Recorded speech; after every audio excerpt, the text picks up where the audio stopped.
olfactory indicators.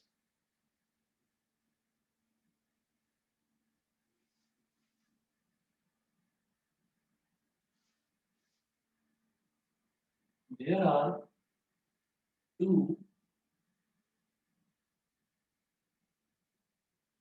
commonly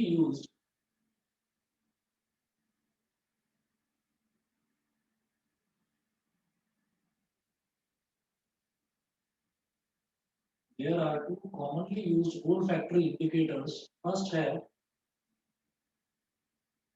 onion extract. Onion extract. Onion extract में आप लिखेंगे onion has a characteristic smell.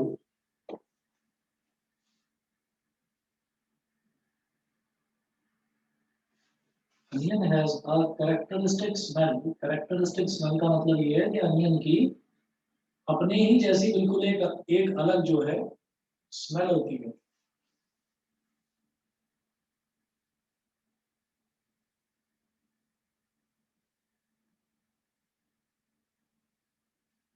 Onion has a characteristic smell.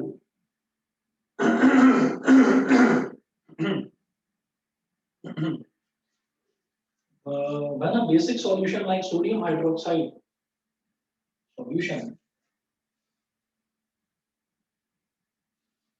when a basic solution like bracket में लिख रहा हूँ बेटा NaOH. NaOH मतलब सोडियम हाइड्रोक्साइड. सोडियम हाइड्रोक्साइड एक बेस होता है, कॉमनली यूज्ड बेस होता है सोडियम हाइड्रोक्साइड. तो मैं ये कहूंगा when a basic solution like sodium hydroxide is added to a cloth strip,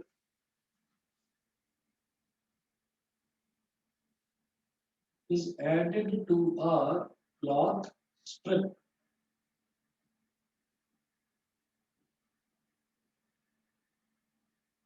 is added to a cloth strip treated with onions, added to a cloth strip treated with onions, comma, then the onion smell cannot be detected.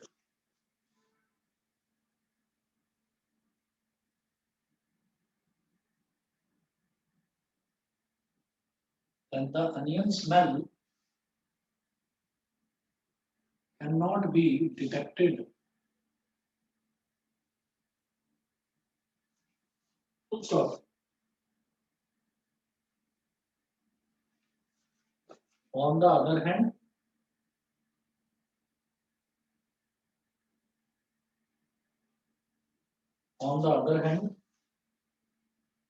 an acidic solution like HCl, on the other hand, an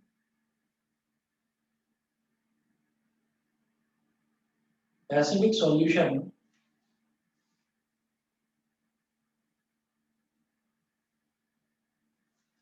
like HCl does not destroy the smell of onions.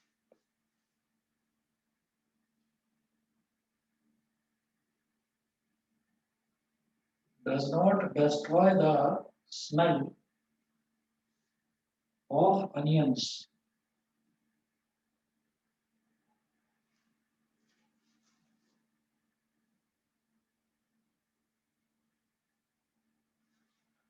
Does not destroy the smell of onions. तो onion की एक characteristic smell होती है, अच्छी बुरी जैसी भी वो स्मेल होती है, अजीब सी स्मेल होती है. तो वो जो अनियन की स्मेल होती है, हम ये कहते हैं कि अगर कोई भी बेसिक सॉल्यूशन बना, basic solution like NaOH is added to a cloth strip treated with onions. तो अगर मान लीजिए कपड़ा है, उस कपड़े में आपने क्या करा, प्याज का जो रस है, प्याज के रस को आपने पूरी तरीके से उस कपड़े को प्याज के रस में भिगो दिया, तो वो पूरी तरह से प्याज के रस में गीला हो चुका है. तो अब आपने उस पर क्या करा, आपने उसके ऊपर कोई बेसिक सॉल्यूशन जैसे कि सोडियम हाइड्रोक्साइड एक बेस होता है, कॉमनली यूज्ड बेस होता है, तो उसको आपने उसके ऊपर डाल दिया. तो जैसे ही आप बेसिक सॉल्यूशन उसके ऊपर डालेंगे, तो जो अनियन की जो स्मेल होती है वो स्मेल आनी बंद हो जाएगी. तो हम ये बोलेंगे कि इसी तरीके से ये मैंने कोई भी कलर चेंज नहीं देखा यहाँ पर, मैंने बस ये देखा कि पहले मुझे अनियन की स्मेल आ रही थी उस कपड़े में से, अब उसमें से अनियन की स्मेल नहीं आ रही है. तो इसका मतलब क्या है कि अनियन जो है एक ओल्फैक्टरी इंडिकेटर है. ओल्ड फैक्ट्री इंडिकेटर का मतलब क्या है कि स्मेल, पहले स्मेल आ रही थी अब स्मेल नहीं आ रही थी, मतलब स्मेल करके ही मैं बता सकता हूँ कि कोई भी सब्सटेंस एसिड है या बेस है। उसी तरीके से अगर एसिडिक सॉल्यूशन ऐड करा जाए तो अनियन की स्मेल पर कोई फर्क नहीं पड़ता, अनियन की स्मेल जैसी पहले थी वैसी ही आपको बाद में भी आती रहेगी। ठीक, तो एक तो अनियन एक्सट्रैक्ट था जो कल मैंने आपको ओरली बताया था, बस लिखवाया नहीं था। सेकंड आप नोट करेंगे बेटा, वनीला एक्सट्रैक्ट।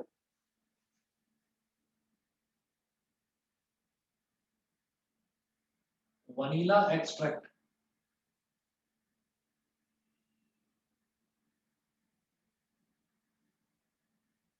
वनीला जो आपको पता भी होगा, वनीला फ्लेवर की चॉकलेट्स और आइसक्रीम वगैरह आती हैं, तो vanilla extract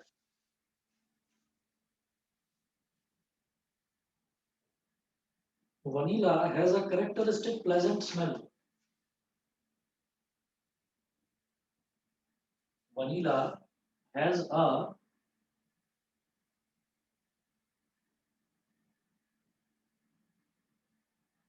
characteristic pleasant smell.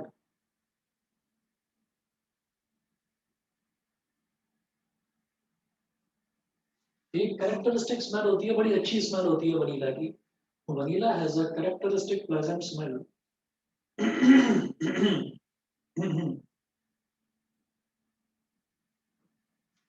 फिर हम लिखेंगे when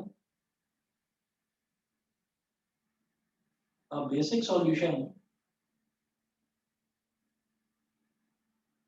when a basic solution is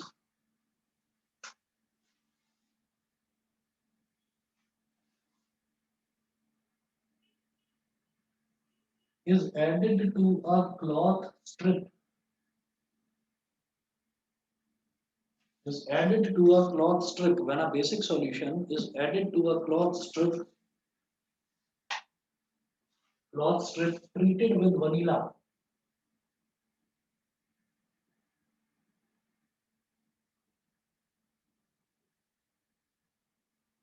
is added to a cloth strip treated with vanilla, then we cannot detect the smell of vanilla.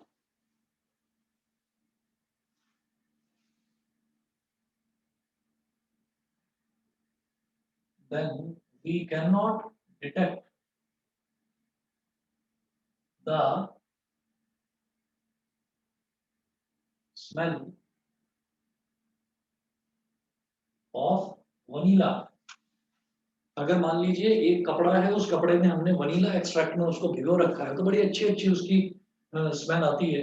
और अगर मान लीजिए हम उस कपड़े पर कोई बेसिक सॉल्यूशन जो है वो उसके ऊपर डाल देते हैं तो क्या होता है कि वनीला की जो अच्छी सी स्मेल होती है वो आनी बंद हो जाती है। तो ये एक इंडिकेशन है कि जो सॉल्यूशन हमने उस कपड़े के ऊपर डाला था वो एक बेसिक सॉल्यूशन था। और सिमिलरली एसिड के लिए ये टेस्ट काम नहीं करता। हम लिखेंगे on the other hand an acidic solution does not destroy the smell of vanilla extract. On the other hand an acidic solution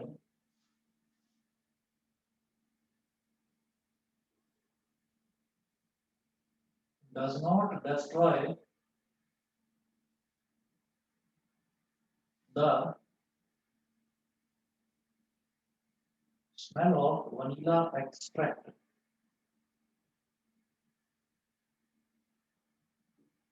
तो एसिडिक सॉल्यूशन का ना तो प्याज की स्मेल पर कोई फर्क पड़ता, जैसी पहले थी वैसी ही आती रहती है।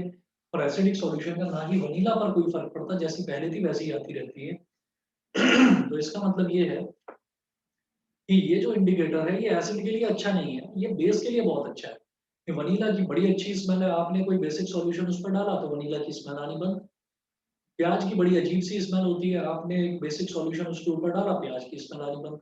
तो ये एक इंडिकेशन है कि जो सॉल्यूशन हमने चेक किया वो सॉल्यूशन एक बेसिक सॉल्यूशन था। बताइए बेटा, क्लियर है सब बच्चों को? Yes sir. ठीक है। Yes sir. तो ये हमारा सबसे पहला पोर्शन था एसिड्स बेसिस एंड सॉल्ट्स में, कि सबसे पहले हमें ये आइडेंटिफाई करना होता है कि कौन सा सब्सटेंस एसिड है और कौन सा सब्सटेंस बेस है। तो उनको फाइंड आउट करने के लिए ये इंडिकेटर्स यूज करे जाते हैं। जैसे हमने जो इंडिकेटर करे वो सबसे पहला इंडिकेटर था हमारा जो ब्लू और रेड कलर का आपने देखा था कि हम ये कहते हैं कि जो लिटमस होता है, लिटमस का बेसिक कलर जो है वो पर्पल होता है। तो जो ब्लू लिटमस है वो रेड में अगर कन्वर्ट हो जाए तो एसिड, रेड लिटमस है अगर वो ब्लू में कन्वर्ट हो जाए तो बेस। तो एक तो लिटमस होता है, एक फिनोल्फ्थालीन होता है, एक मिथाइल ऑरेंज होता है। तो ये उसके बाद हमने कॉमनली यूज्ड इंडिकेटर्स में दो कॉमनली यूज्ड इंडिकेटर्स देखे थे जो घर में भी मिल सकते हैं। एक तो रेड कैबेज एक्सट्रैक्ट और एक हमने देखा था टर्मरिक। उसके बाद ओल्ड फैक्टरी इंडिकेटर जिसमें हम सूंघ कर स्मेल करके बता सकते हैं कि कौन एसिड है और कौन बेस है। वो हो गया हमारा वनीला एक्सट्रैक्ट और अनियन एक्सट्रैक्ट। इसके बाद इंडिकेटर्स पर बेस्ड एक दो क्वेश्चंस देखेंगे। पहला क्वेश्चन लिखेंगे, you have been provided question number 1।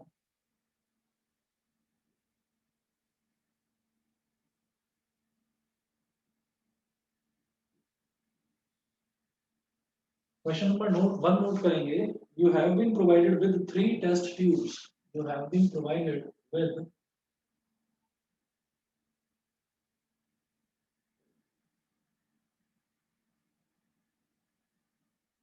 3 test tubes, full stop. One of them contains distilled water.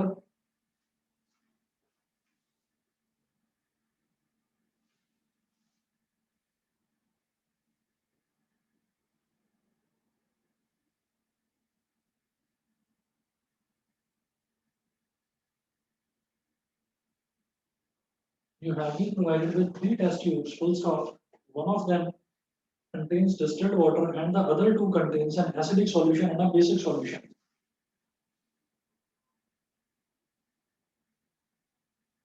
And the other two contains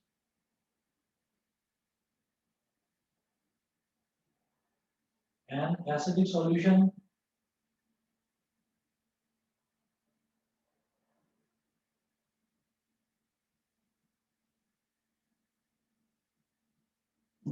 an acidic solution and a basic solution. Respectively, if you are given only red litmus paper,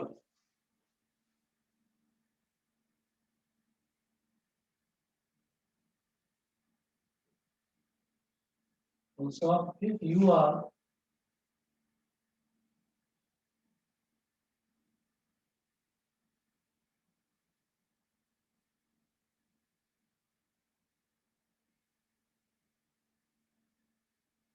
given only red litmus paper, how will you identify the contents of each tube?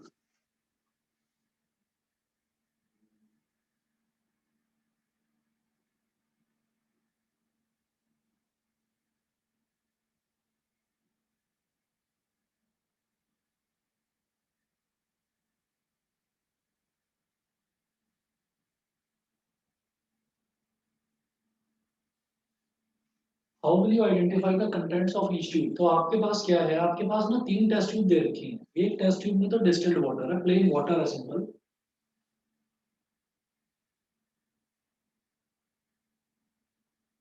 एक test tube के अंदर एक acidic solution है और एक test tube के अंदर एक बेसिक सॉल्यूशन है। तो एक के अंदर एसिड है, एक के अंदर बेस है और एक के अंदर वाटर है। अब हमारे पास सिर्फ और सिर्फ रेड लिटमस पेपर है। तो रेड लिटमस पेपर की हेल्प से हम क्या करेंगे, रेड लिटमस पेपर की हेल्प से हम इसमें जो है, मान लीजिए एक में वाटर, एक में एसिड, एक में बेस दे रखा है, तो रेड लिटमस पेपर को मैं एक एक करके डिप करूंगा तीनों में। मैंने क्या करा, मैंने रेड लिटमस पेपर को मैंने सबसे पहले जिस टेस्ट ट्यूब में मैंने डिप करा, तो उस टेस्ट ट्यूब के अंदर जो भी कुछ चीज थी, रेड लिटमस का जो कलर है वो चेंज नहीं हुआ, रेड रेड का रेड ही बना रहा। समझ गए? मैंने इसमें डाला तो जो रेड लिटमस पेपर है वो रेड ही रहा, रिमेन्स रेड। फिर मैंने दूसरे में डाला, तो दूसरे में डाला तो फिर से क्या हुआ कि इट रिमेन्स रेड।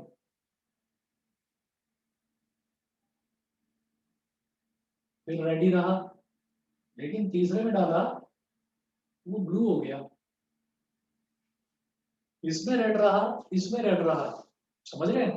अगर इसमें रेड रहा और इसमें रेड रहा तो हम ये कहेंगे कि जब रेड अगर ब्लू में कन्वर्ट हो जाता है तो वो एक बेसिक सॉल्यूशन होता है। लेकिन एसिड में क्या होता है, एसिड में कुछ चेंज नहीं होता, रेड अगर रेड है तो रेड ही रहेगा। इसी तरह से वाटर तो एक न्यूट्रल सॉल्यूशन है, तो वाटर में भी कुछ नहीं होगा, उसका रेड है तो रेड ही रहेगा। तो इसका मतलब इसमें ब्लू हो गया, जब इसमें ब्लू में कन्वर्ट हो गया तो बेटा ये तो बेस है, ये तो बेस हो गया। अब ये जो दो टेस्ट ट्यूब है इनमें से एक में वाटर है और एक में एसिड है, कैसे पता लगाएं? अब जो मेरे पास जो रेड लिटमस पेपर था, वो रेड लिटमस पेपर रेड नहीं रहा, अब वो बेस में मैंने डाला तो वो ब्लू में कन्वर्ट हो गया। तो अब मैंने क्या करा, मैंने उसको इसमें डाला, तो इसमें डाला, तो इसमें डालने पर क्या हुआ कि वो ब्लू ही रहा, मीन्स ब्लू। तो ब्लू लिटमस पेपर चेंज नहीं हुआ, उसका कलर तो ब्लू का ब्लू ही बना रहा। लेकिन जब मैंने इसमें डाला तो वो क्या हो गया, वो रेड हो गया। तो रेड होते ही मैं समझ गया कि ब्लू जब रेड में कन्वर्ट हो जाए तो फिर वो एसिड है। तो ये वाली टेस्ट ट्यूब तो शुरुआत में ही अलग हटा दी थी, क्योंकि उसने रेड लिटमस पेपर को ब्लू में कन्वर्ट कर दिया था। तो ये तो बेस हो गया, ये वाला एसिड हो गया, और ये जो बचा ये क्या होगा, वाटर। बताइए तो समझ में आया कि नहीं? Yes sir. Yes sir. ठीक है। तो ये स्टेप बाय स्टेप, ये स्टेप बाय स्टेप मुझे ये 3 स्टेप्स जो इसमें करने हैं, उसका सॉल्यूशन मैं यहाँ पर लिखवा नहीं रहा हूँ आपको, मैं आपको नोट्स की फोटो भेजूंगा, वो आप नोट कर लेना। ठीक है। इसके बाद अगला क्वेश्चन देखते हैं। या चलिए इतना ही है, तो आप एक काम करिएगा इसमें,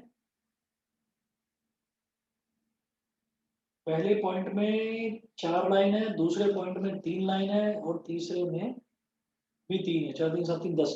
आप अपनी नोटबुक में अगर लाइन वाली नोटबुक है तो उसमें आप 10 लाइन छोड़ दीजिए, ठीक, जिसमें आपको इसका सॉल्यूशन लिखना है। ठीक है। तो वो 10 लाइन आप छोड़ दीजिए, 10 लाइन के बाद आप नेक्स्ट हेडिंग डालेंगे एसिड्स। मैं आपको नोट्स भेजूंगा, नोट्स में ये अनियन एक्सट्रैक्ट और वनीला एक्सट्रैक्ट के बाद में ये क्वेश्चन लिखा हुआ आपको मिलेगा, और फिर उस क्वेश्चन के सॉल्यूशन में 3 अलग अलग पॉइंट्स लिखे हुए हैं। तो वो जो 3 अलग अलग पॉइंट्स हैं, पहला पॉइंट 4 लाइन का है, दूसरा पॉइंट 3 लाइन का है, तीसरा पॉइंट 3 लाइन का है। तो टोटल 10 पॉइंट्स, 10 लाइन आप छोड़ दीजिए, वो आपको नोट करना होगा उसमें अपने नोट्स में। और उसके आगे अगला टॉपिक स्टार्ट करते हैं बेटा, हेडिंग डालें acids.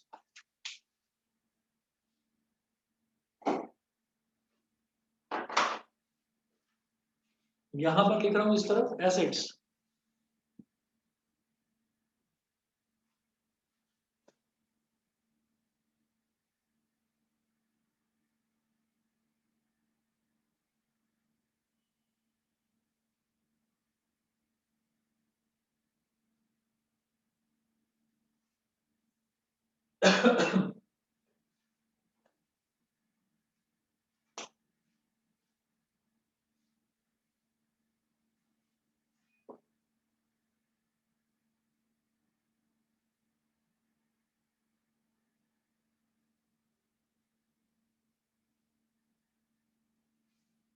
Acids,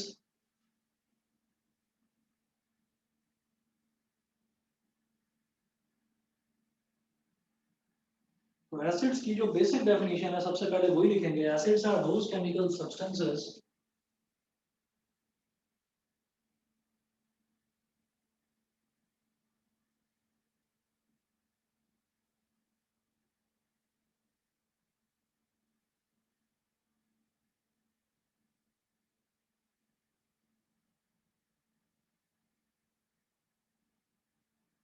which have a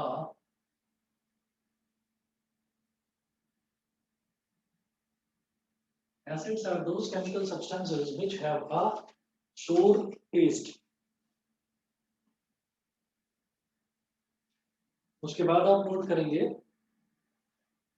the acids present in plant materials,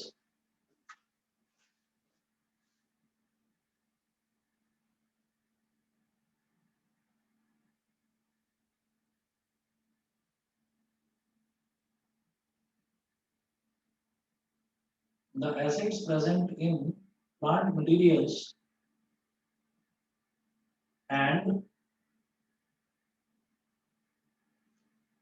animal materials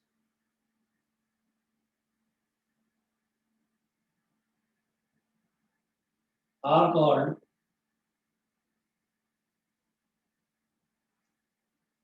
organic acids.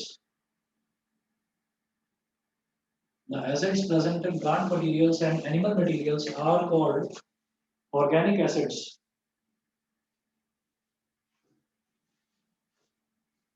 They are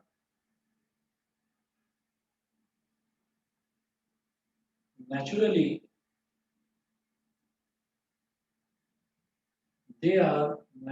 occurring acids. Full stop. Some of the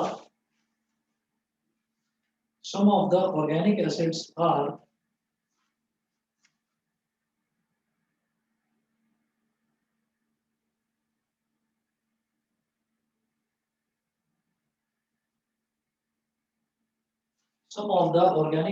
are first है acetic acid.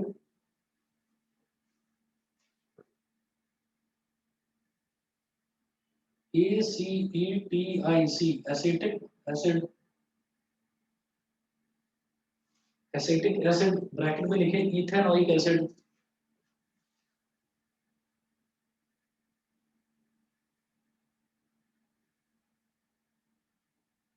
Acetic acid bracket में लिखे ethanoic acid. इसमें आप लिखेंगे बेटा found in vinegar. Found in vinegar. Vinegar आप जानते होंगे जिसको हम सिरका बोल देते हैं, जो घरों में यूज होता है मेनली. जो चाउमीन वगैरह, चाउमीन या चिली पटेटो या कोई भी जो इस तरीके की कोई भी खट्टी जो चीजें हैं वो बनाने में जो काम आता है, that is called acetic acid. उसको हिंदी में हम लोग सिरका बोल देते हैं. विनेगर को सिरका बोल देते हैं. अच्छा, सेकंड देखेंगे. सेकंड है citric acid. CITRIC citric acid. Citric acid इसमें हम लिखेंगे found in fruits like lemon and orange. Found in, और ये सभी चीजें जो हैं जब आप उनको टेस्ट करेंगे तो सभी चीजें जो खट्टी हैं, जो एग्जांपल बता रहा हूं, they are sour in taste. Found in fruits like lemon and orange. Found in fruits like lemon and orange. ये हो गया citric acid. थर्ड लिखेंगे lactic acid.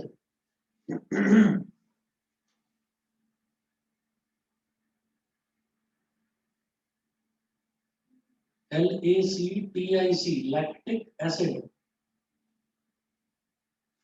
lactic acid में नोट करेंगे फाउंड इन सोर मिल्क. सोर मिल्क जिसको हम कर्ड बोल देते हैं, दही बोल देते हैं. फाउंड इन सोर, SOUR, सोर मिल्क और कर्ड. सोर मिल्क और कर्ड. ये थर्ड हो गया लैक्टिक एसिड. फोर्थ एग्जांपल इसका देखेंगे टार्टारिक एसिड. मैं इस तरफ लिख रहा हूं मिटाकर, tartaric acid.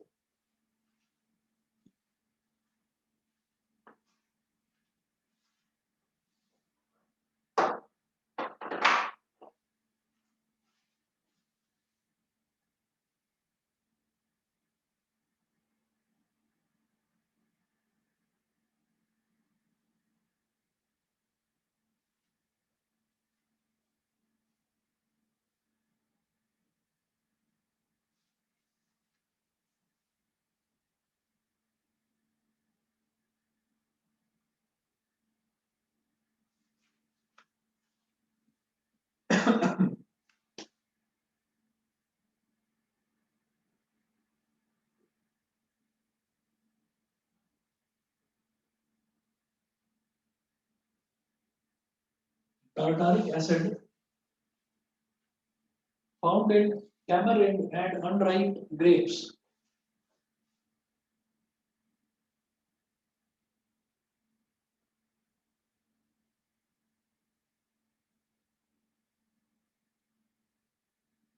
Found in tamarind and unripe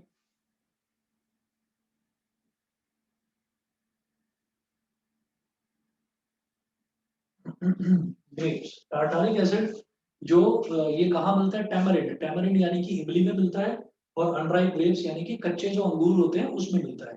ठीक, उनका जो खट्टापन होता है वो टार्टारिक एसिड की वजह से होता है। फिफ्थ लिखेंगे oxalic acid, OXALIC, oxalic acid found in tomatoes. Tomatoes, जो टमाटर में जो खट्टापन होता है वो ऑक्सैलिक एसिड की वजह से होता है, फाउंड इन टोमेटोज। सिक्स्थ लिखेंगे फॉर्मिक एसिड और methanoic acid.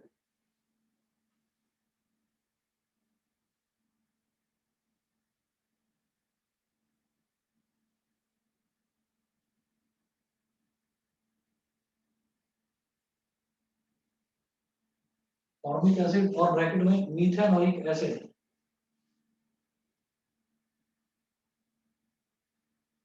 Formic acid bracket में लिखिएगा, मीथेनोइक एसिड इसमें लिखेंगे, found in ant sting and nettle leaf sting.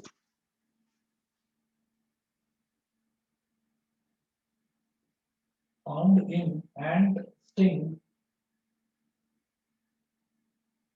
And nettle leaf sting. Found in ant sting and nettle leaf sting. अब आप ये देखिएगा कि ये जो है ये सबसे ज्यादा कॉमनली यूज्ड जो ऑर्गेनिक एसिड्स हैं वो ये हैं। ऑर्गेनिक एसिड्स मतलब वो वाले एसिड्स जो नेचुरली हमको मिलते हैं या तो किसी प्लांट मटेरियल में या फिर किसी एनिमल एनिमल मटेरियल में। तो अब आप ये देखिएगा कि अगर मैं बात करता हूँ एसिटिक एसिड की, तो एसिटिक एसिड जो है ये भी एसिटिक एसिड ये found in vinegar. Ethanoic acid, तो ये जो बनता है ना एसिटिक एसिड, ये भी बनता है जो शुगर केन होता है। तो शुगर केन का जो रस होता है, जो मतलब गन्ने का जो रस होता है, गन्ने के रस को बहुत दिनों तक स्टोर करके जब रखते हैं तो उसके फर्मेंटेशन से हम ये उसके फर्मेंटेशन से बन जाता है एसिटिक एसिड। उसी को हम बोल देते हैं सिरका। जो मतलब चाइनीज आइटम जैसे चिली पोटैटो या चाउमीन या ये जो चीजें होती हैं इन सब चीजों में जो यूज होता है उसको सिरका बोल देते हैं। फिर citric acid, citric acid it is found in fruits like lemon and orange. तो जो लेमन और ऑरेंज में जो खट्टापन होता है that is because of citric acid. फिर लैक्टिक एसिड फाउंड इन सोर मिल्क और कर्ड। देखिए ये सारी चीजें जो है ये खट्टी हैं, लेकिन इनके जो खट्टेपन का जो टेस्ट है वो भी थोड़ा थोड़ा सा अलग होता है। जो लेमन है और ऑरेंज है उनका खट्टापन आप अलग ही बता देंगे कि ये अलग तरीके का खट्टापन है, तो that soreness is because of the presence of citric acid. और जो दही का खट्टापन होता है वो एक अलग चीज होती है, अलग तरीके का खट्टापन होता है, तो that is because of lactic acid. तो ये जो एसिटिक एसिड है ये शुगर केन के जो जूस होता है उससे मिला, उसके फर्मेंटेशन से मिला, तो ये प्लांट मटेरियल से मिलने वाला हो गया। Citric acid it is found in lemon and orange, तो अगेन ये प्लांट मटेरियल से मिलने वाला एसिड हो गया। Lactic acid it is formed from milk, milk से कर्ड बना, तो इसका मतलब ये एनिमल मटेरियल से मिलने वाला एसिड हो गया। टार्टारिक एसिड जो इमली और कच्चे अंगूर में जो स्वाद होता है, जो उनका खट्टापन होता है, that is because of tartaric acid. फिर ऑक्सैलिक एसिड, ऑक्सैलिक एसिड हमने कहा कि जो टमाटर का खट्टापन होता है that is because of oxalic acid is found in tomatoes. फिर हम बोलेंगे फॉर्मिक एसिड यानी कि methanoic acid it is found in ant sting and nettle leaf sting. तो जो एंट स्टिंग है जैसे चींटी काट लेती है तो बड़ी तेजी से जब चींटी काटती है बड़ी तेज जलन होती है एकदम से, तो वो जो जलन होती है that is because of this formic acid. मतलब जो चींटी होती है, चींटी अपनी बॉडी से आपकी बॉडी में थोड़ा सा ऑक्सैलिक एसिड इंसर्ट कर देती है, तो उसकी वजह से हमको वहां पर जलन होती है। तो या फिर एक पौधा होता है नेटल लीफ जिसकी होती है, और नेटल लीफ से जब अगर वो हल्का सा भी हाथ में चुभ जाए तो उनको बड़ी तेज जलन होती है, तो उसके अंदर भी फॉर्मिक एसिड होता है। बताइए बेटा ये ऑर्गेनिक एसिड सभी को क्लियर है? Yes, sir. ये सभी को क्लियर है, सभी को आ गया समझ में? ध्रुव, यस सर। देवांशी, पालकी, गरिमा, Yes, इंदर sir. समझ गए? Kshitij, Nyasa, yes sir. Yes sir. Yes, sir. Prajakta, Pavani सभी को क्लियर है? चले आगे। आदित्य, अक्षर चले आगे बेटा, क्लियर है? Yes sir. चलिए जी ठीक है, अगला करते हैं। हम ये कहेंगे कि ये तो सारे ऑर्गेनिक एसिड्स हो गए, फिर एक दूसरी कैटेगरी होती है उसको हम बोलते हैं मिनरल एसिड्स या फिर सिंथेटिक एसिड्स। तो नोट करेंगे आप, the acids prepared from the minerals of the earth.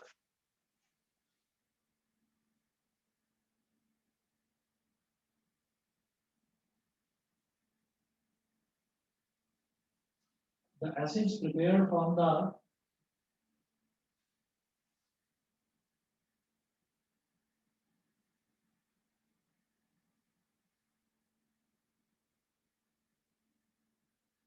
minerals of the earth are called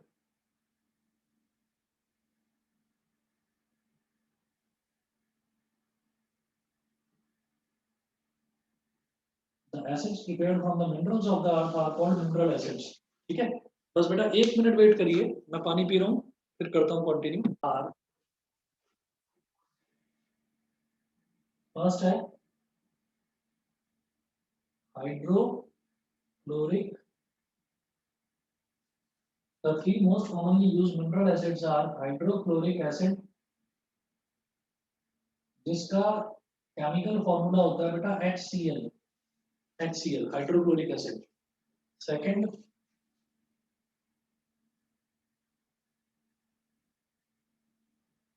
sulphuric acid, इसका फॉर्मूला होता है H2SO4 सल्फ्यूरिक एसिड। और third mineral acid, commonly use mineral acid होता है nitric acid.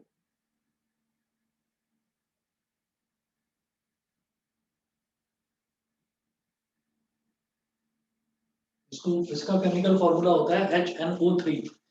अब आप ये देखिएगा कि जैसे हमने अभी शुरुआत जैसे एसिड की करी, तो शुरुआत में हमने ये देखा कि सबसे पहले तो यही देख लिया था कि एसिड और बेस को हम पता कैसे लगाते हैं, तो वो तो इंडिकेटर्स की हेल्प से पता लग जाता है। अलग अलग टाइप के इंडिकेटर्स हमने देख लिए।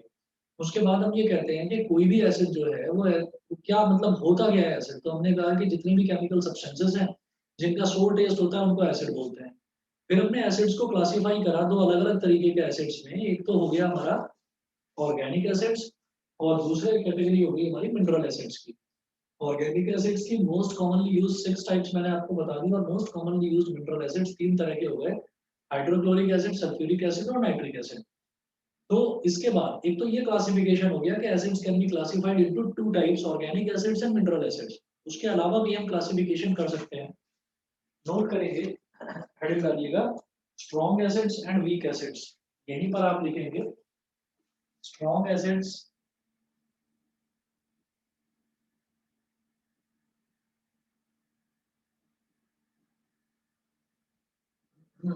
strong acids and weak acids। इसमें लिखेंगे all the mineral acids are called strong acids,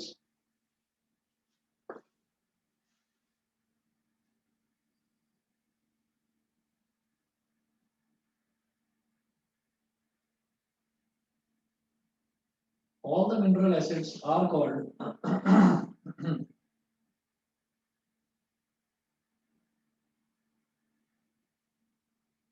strong acids except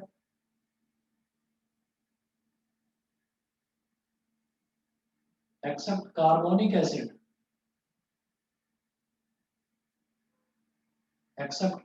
acid, which is a mineral acid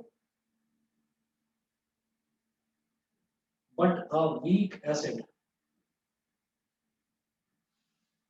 all the mineral acids are called strong acids। तो जितने भी mineral acids हैं, all the mineral acids are called strong acids। जितने भी mineral acids हैं वो सारे के सारे strong acids होते हैं।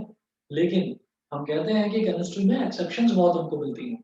तो एक्सेप्शन क्या हो गई, एक्सेप्शन ये हो गई कि कार्बोनिक एसिड एक मिनरल एसिड होने के बावजूद वीक होता है, स्ट्रॉन्ग एसिड नहीं होता। समझ गए? तो बेसिकली ये तो डेफिनेशन है, बाकी हम स्ट्रॉन्ग और वीक एसिड को इस तरीके से आइडेंटिफाई कर लेते हैं कि ऐसा एसिड जिसको अगर किसी सरफेस पर डालें और वो सरफेस को जला दे तो उसको मैं बोलूंगा स्ट्रॉन्ग एसिड, और ऐसा एसिड जिसको किसी सरफेस पर डालें और सरफेस को कोई खास नुकसान ना हो तो हम उसको बोल देंगे वीक एसिड। फॉर एग्जाम्पल दही को अगर कहीं सरफेस पर गिरा दें तो कोई नुकसान नहीं होता, सरफेस का कोई प्रॉब्लम नहीं होती। टमाटर में से जो ऑक्जेलिक एसिड निकलता है उसको आप कहीं फर्श पर गिरा दें तो खराब नहीं होता। लेकिन वहीं अगर आप जो घरों में फिनाइल या हार्पिक यूज करते हैं, अगर वो गलती से कहीं पर फर्श पर गिर जाए तो उस पर व्हाइट व्हाइट निशान पड़ जाता है। उसका रीजन यही है कि वो जो हार्पिक यूज करा जाता है एज अ टॉयलेट क्लीनर, तो वो जो होता है उसके अंदर हाइड्रोक्लोरिक एसिड, सल्फ्यूरिक एसिड, ये दोनों एसिड्स होते हैं उसमें मौजूद, जिससे वो क्लींजिंग प्रॉपर्टी होती है उनकी, वो क्लीन कर देता है। ठीक है? तो हम ये कहते हैं कि स्ट्रॉन्ग एसिड जो किसी भी सरफेस को खराब कर दे, और वीक एसिड जो किसी भी सरफेस का कोई खास नुकसान ना पहुंचाए। तो जितने भी मिनरल एसिड्स हैं वो सारे के सारे स्ट्रॉन्ग एसिड्स होते हैं, एक्सेप्ट कार्बोनिक एसिड जो कि एक मिनरल एसिड होने के बावजूद एक वीक एसिड है। फिर मैं वीक एसिड की बात करूंगा, तो आप समझ ही गए होंगे जब सारे मिनरल एसिड्स को हम स्ट्रॉन्ग एसिड्स बोल रहे हैं, तो जितने भी ऑर्गेनिक एसिड्स हैं वो वीक एसिड्स होंगे। ऑल द ऑर्गेनिक एसिड्स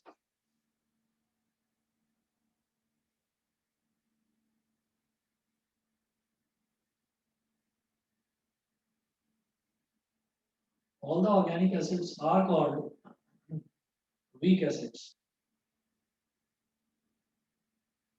तो एक क्लासिफिकेशन हुआ कौन सा, ऑर्गेनिक एसिड और मिनरल एसिड। दूसरा क्लासिफिकेशन हुआ स्ट्रॉन्ग एसिड और वीक एसिड। तीसरा क्लासिफिकेशन होगा concentrated acids and dilute acids. लिखेंगे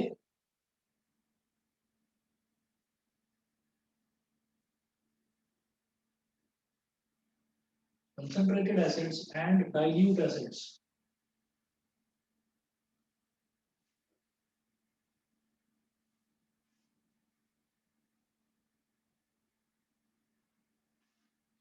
concentrated acids and dilute acids. अब जैसे आप देख रहे हैं कि गर्मियों के दिन चल रहे हैं, अब फिलहाल तो खैर घर से बाहर निकलना नहीं है, गवर्नमेंट ने ही मना कर रखा है कि घरों एक्सक्यूज के मी अंदर ही सर, रहना है। हाँ जी, सर CaOH स्लेक्ट लाइम होता है ना? CaOH स्लेट लाइम होता है, बिल्कुल सही। Okay sir. हाँ, अब आप ये देखिएगा कि जैसे फिलहाल तो हम घरों के अंदर बंद हैं, सभी लोग घर से बाहर नहीं निकल रहे हैं, लेकिन जब जब ये कोरोना नहीं आए थे, तो तब 1 डेढ़ साल 2 साल पहले गर्मियों में हम घर से बाहर निकलते थे, वापस आते थे, हमारा मन करता था चलो ग्लूकॉन डी पी लेते हैं। ठीक है, थोड़ा सा एनर्जी रिवाइटलाइजर की तरह होता है वो, तो थोड़ी एनर्जी आ जाती है, ग्लूकॉन डी पी लेंगे और थोड़ा सा रिफ्रेशिंग सा लगेगा।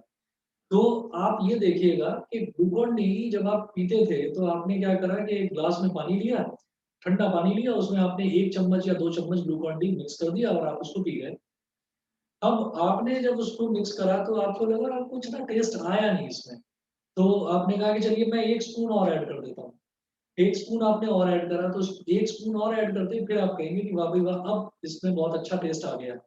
तो वहीं अगर ग्लूकोन डी बहुत कम हो और पानी बहुत ज़्यादा हो, तो आप उसमें ग्लूकोन डी डालेंगे भी आपको बहुत हल्का-फुल्का सा कोई उसका टेस्ट आएगा, आपको पता भी नहीं चलेगा कि वो कहाँ गया। तो ये जो चीज़ है, this is something which is called concentration and dilution. अगर किसी भी पानी, मतलब अगर मान लीजिए हम एक सॉल्वेंट लेते हैं, 2 चीज़ें होती हैं दुनिया में, एक होता है सॉल्वेंट और एक होता है सॉल्यूट। जैसे मैंने पानी लिया एक बर्तन में और मैंने 1 चम्मच में नमक ले लिया या मान लीजिए शुगर ले लिया। तो शुगर और नमक को मैंने पानी के अंदर घोल दिया, तो शुगर भी और नमक भी पानी में अच्छे से घुल जाता है। तो I am adding something into water. तो वाटर के अंदर जिस चीज़ के अंदर कोई चीज़ घोली जाती है, जिसके अंदर कोई चीज़ घोली जाती है, तो ये वाली जो चीज़ है जिसके अंदर मैं घोल रहा हूँ, पानी, पानी इज़ कॉल्ड सॉल्वेंट। जिसके अंदर हम कोई चीज़ मिलाते हैं दैट इज़ कॉल्ड सॉल्वेंट। तो ग्लूकोन डी और वाटर के केस में water is solvent and Glucon D is called solute. जिस चीज़ को हम ऐड करते हैं दैट इज़ कॉल्ड सोल्यूट। तो अगर मान लीजिए कि अगर सॉल्यूट बहुत ज़्यादा है, आपने सॉल्यूट बढ़ाते चले गए, तो हम ये कहेंगे कि जो सॉल्यूशन तैयार हुआ, सॉल्यूशन क्या है कि एक सॉल्वेंट है पानी और 1 चम्मच में ग्लूकोन डी है यानी कि सॉल्यूट, तो आपने सॉल्यूट को सॉल्वेंट में मिक्स कर दिया। जब सॉल्यूट को सॉल्वेंट में मिक्स करा तो आपके पास क्या प्रिपेयर हो गया, एक सॉल्यूशन प्रिपेयर हो गया। समझ गए? तो हम ये कहेंगे जिस सॉल्यूशन में सॉल्यूट ज्यादा होगा उसको हम बोल देंगे कंसंट्रेटेड सॉल्यूशन, और जिस सॉल्यूशन में सॉल्यूट कम होगा उसको हम बोल देंगे डाइल्यूट सॉल्यूशन। ये समझ में आ गया सबको? Yes sir. ये सभी को समझ में आ गया? अब जरा देखिएगा, इसी तरीके से हम ये कहेंगे कि कंसंट्रेटेड एसिड और वीक एसिड की, डाइल्यूट एसिड की बात करेंगे, तो कंसंट्रेटेड एसिड में ये होता है कि जिस एसिड में वाटर कंटेंट कम कम होता है उसको हम बोल देते हैं कंसंट्रेटेड एसिड। सीधी सी बात है कि अगर पानी कम है और ग्लूकोन डी ज्यादा है तो वो कंसंट्रेटेड हो गया, और अगर पानी ज्यादा है और ग्लूकोन डी कम है तो वो बहुत हल्का हो गया, डाइल्यूट हो गया, है ना? तो वही चीज है कि A concentrated acid is one which contains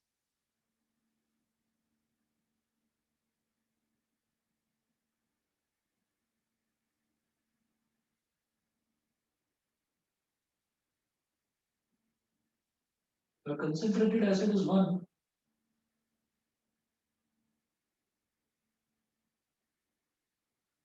which contains minimum possible amount of water in it, which contains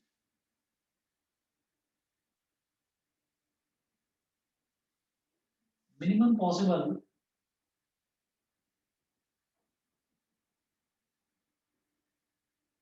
amount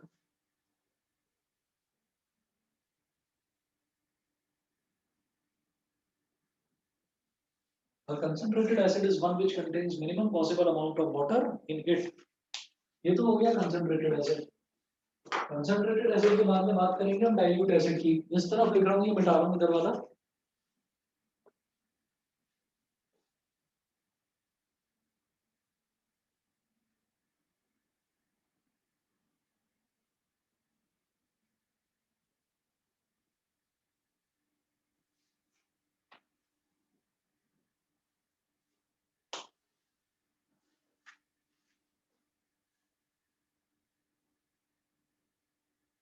A dilute acid is one which contains much more of water in it.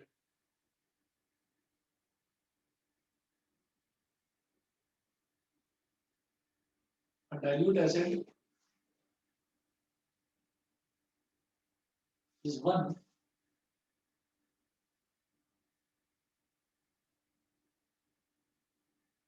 which contains much more of water in it, which contains much more of water in it. ये dilute acid होता है जिसके अंदर पानी की quantity थोड़ी सी ज्यादा होती है, उसको डाइल्यूट एसिड बोल देते हैं. ठीक है. उसके बाद नेक्स्ट हमारा टॉपिक है, बड़ा इंपॉर्टेंट टॉपिक है, how to dilute a concentrated acid. लिखेंगे, क्वेश्चन करके लिखेंगे, क्वेश्चन बनाकर लिखेंगे, how to dilute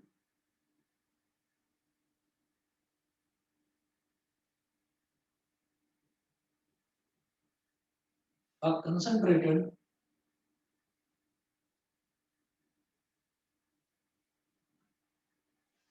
how to dilute a concentrated acid. तो आप देखेंगे इसमें क्या है, ये इस चैप्टर का काफी इंपॉर्टेंट क्वेश्चन है कि कभी भी किसी कंसंट्रेटेड एसिड को डाइल्यूट कैसे किया जाता है. तो एकदम से दिमाग में ये आता है कि अच्छा कंसंट्रेटेड एसिड जो है उसमें तो पानी बहुत कम होता है और डाइल्यूट एसिड में पानी बहुत ज्यादा होता है, तो किसी भी एसिड में पानी मिला दो तो डाइल्यूट हो जाएगा. बिल्कुल सही है, आप सही समझ रहे हैं, सही सोच रहे हैं. किसी भी एसिड में पानी मिला दें तो वो डाइल्यूट एसिड बन जाएगा. ठीक है. लेकिन इसका एक प्रोसेस होता है.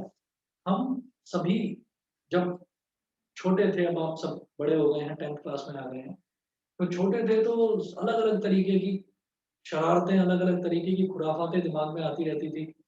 घर में खाने का टाइम है, मम्मी किचन में खाना बना रही है, तो ज्यादातर तो घरों में मैंने यही देखा है कि पापा से तो सभी बच्चे डरते हैं, मम्मी से उतना डरते नहीं है, मम्मी से थोड़ा फ्रेंडली होते हैं बच्चे. तो मम्मी किचन में खाना बना रही है, मम्मी ने खाना बनाकर जो तवा होता है उस तवे को एक तरफ रख दिया या दूर रख दिया, तो आपको खेल करने में मजा आता था. उसमें ये कि आपने पानी की दो चार बूंदे ली, या गीला हाथ है आपका, आपने उसमें पानी की बूंदे डाल दी, तो वो उस पर तेजी से एकदम से वो धुआं सा एकदम उठता है, तो आपको बड़ी मतलब फन हो जाता है उसमें कि हाँ ये बहुत अच्छी चीज है, मजा आ गया. फिर डांट भी पड़ती थी. तो खैर ये चीज हम सब ने करके देखी है बचपन में. और आप ये देखें कि कभी अगर आप कपड़े अपने प्रेस करते हो तो प्रेस का भी जो एलिमेंट है, सामने वाला जो उसका जो फ्रंट का जो वो प्लेट होती है वो बहुत ज्यादा गर्म हो जाती है, तो उस पर भी अगर हम पानी की एक दो बूंद ऐसे हाथ से छिड़क देते हैं तो वो एकदम से बड़ी तेज से उसके जो फ्यूम्स हैं वो एकदम से उड़ते हैं. तो ये चीज क्या है, ये चीज ये है कि एक जो प्लेट है, जो आयरन की प्लेट है, जो मतलब आप जिससे प्रेस करते हैं वो इतनी तेज गर्म है, इतना ज्यादा टेम्परेचर है, और आप उस पर ठंडा पानी डाल रहे हैं, तो ऑब्वियस सी बात है वो एकदम से मतलब वो भड़केगा, है ना. इसी तरीके से जो तवा है, तवे इतना ज्यादा गर्म है, अभी अभी उस पर रोटी बनाई है, आप उस पर पानी डालेंगे तो एकदम से उससे भी फ्यूम्स निकलेंगे। तो देखिएगा कि हम ये कहते हैं कि जो एसिड होता है, एसिड की प्रॉपर्टी होती है, ये एसिड जो है, एसिड भी अंदर बहुत ज्यादा हीट स्टोर होती है एसिड के अंदर। तो जैसे हमने ये कहा कि वो जो फ्यूम्स निकलते हैं एकदम से, हल्का सा जो वो धुआं निकलता है, जितना आपने पानी की छींट डाली, तो वो जो धुआं निकलता है तवे पर से, वो क्यों निकलता है? वो ऐसे निकलता है कि तवे का टेम्परेचर इतना ज्यादा है, तवे का टेम्परेचर 100 क्या 200 या 300 डिग्री सेल्सियस है, इतना ज्यादा गर्म है वो। और आपने उस पर एकदम से पानी डाल दिया, तो जैसे ही आप पानी डालते हैं तो तवा का जो टेम्परेचर है वो उस पानी को एकदम से इवेपोरेट करता है और इसी वजह से एकदम से धुआं उड़ जाता है। तो वो जो पानी आपने डाला, हो सकता है वो 20 या 21 डिग्री सेल्सियस पर वो पानी हो, तो आपने उसको उस पर तवे पर डाला, तो जैसे ही आपने तवे पर डाला तो वो एकदम से उसके टेम्परेचर को स्पाइक अप कर देता है इमीडिएटली, और वो 100 डिग्री सेल्सियस से ज्यादा हो जाता है टेम्परेचर, और वो जो आपने पानी की बूंदें डाली है, immediately you can see them disappearing from the Tawa surface, तवे की सरफेस से एकदम डिसअपियर हो जाती है। वही चीज एसिड के केस में है कि एसिड के अंदर बहुत ज्यादा हीट स्टोर होती है, तो उसके ऊपर अगर आपने पानी डाल दिया, टेस्ट ट्यूब है और आपने पानी डाला, तो वो एकदम से तवे, जो तवे वाला एग्जांपल था, वही वाला एग्जांपल मैं दे रहा हूँ कि जो एसिड है, एसिड के अंदर इतनी हीट है, इतनी हीट है कि आपने उस पर पानी डाला, तो वो एकदम से उस पानी को ऊपर इवेपोरेट करने की कोशिश करेगा। और जब वो इवेपोरेट करने की कोशिश करेगा, तो क्या होगा कि टेस्ट ट्यूब, जिस भी टेस्ट ट्यूब में आप डाल रहे हैं, वो टेस्ट ट्यूब एकदम से बर्स्ट भी हो सकती है, और जो पानी है वो पानी एकदम से स्प्लैश करके आपके फेस पर या हाथों पर या आंखों पर कहीं पर गिर सकता है। तो this is a wrong practice कि अगर हम एसिड लें और एसिड के अंदर पानी डालें, तो this is a very wrong practice. लेकिन जो वाटर है, वाटर इज न्यूट्रल, वाटर की तो टेंडेंसी ठंडक की होती है, कहीं पर भी पानी डालेंगे तो ठंडक हो जाती है। तो हम ये कहते हैं कि हमने एक टेस्ट ट्यूब में पानी भर लिया, और पानी भरने के बाद में मैं एक एक बूंद करके उसमें एसिड मिलाता हूँ, ठीक है? क्योंकि एसिड की एक बूंद में भी काफी हीट है, लेकिन पानी जो है, पानी आपने टेस्ट ट्यूब में थोड़ी ज्यादा क्वांटिटी में ले रखा है, तो उस एसिड की हीट के असर को वो एकदम शांत कर देगा, ठीक है? तो इस वजह से एसिड को डाइल्यूट करने के लिए कभी भी एसिड में पानी नहीं मिलाया जाता, पानी में एक एक बूंद कर करके एसिड मिलाया जाता है। सभी को क्लियर है ये चीज? Yes, sir. और एसिड जो है, एसिड के अंदर इतनी ज्यादा हीट उसके अंदर स्टोर होती है कि ये भी नेक्स्ट एक क्वेश्चन बनता है जो आपको कराऊंगा नेक्स्ट क्लास में, कि अगर आपने उस टेस्ट ट्यूब को हाथ से पकड़ रखा है, पानी एकदम आपने ठंडा बर्फ वाला पानी ले लिया और आप एक एक बूंद उसमें एसिड डालते जा रहे हो, तो 5, 6 या 10 बूंदों के बाद में आप देखेंगे वो टेस्ट ट्यूब गर्म होनी शुरू हो जाएगी। इतना ज्यादा एसिड के अंदर इतनी ज्यादा हीट स्टोर होती है। तो इस वजह से how to dilute a concentrated acid का भी मैंने 2 पॉइंट्स में आंसर लिखा हुआ है, 4-4 लाइन का आंसर है। मैं आपको इसके नोट्स भेजूंगा, शुरुआत के 5 पेजेस भेजूंगा। तो काफी कुछ आप कर चुके हैं। एक चीज जो मैंने आपको बीच में बोली थी, उस क्वेश्चन का सॉल्यूशन वो आप नोट करेंगे, और दूसरा इस वाले क्वेश्चन का सॉल्यूशन वो भी आप नोट करेंगे। मैं आपको आज रात को 11 बजे या 11:30 बजे तक भेज दूंगा नोट्स, ठीक है? चलिए बेटा, फिर आज इतना ही करेंगे। Thank you, sir. Thank you, okay sir. Thank you, sir. Thank you, sir. Okay.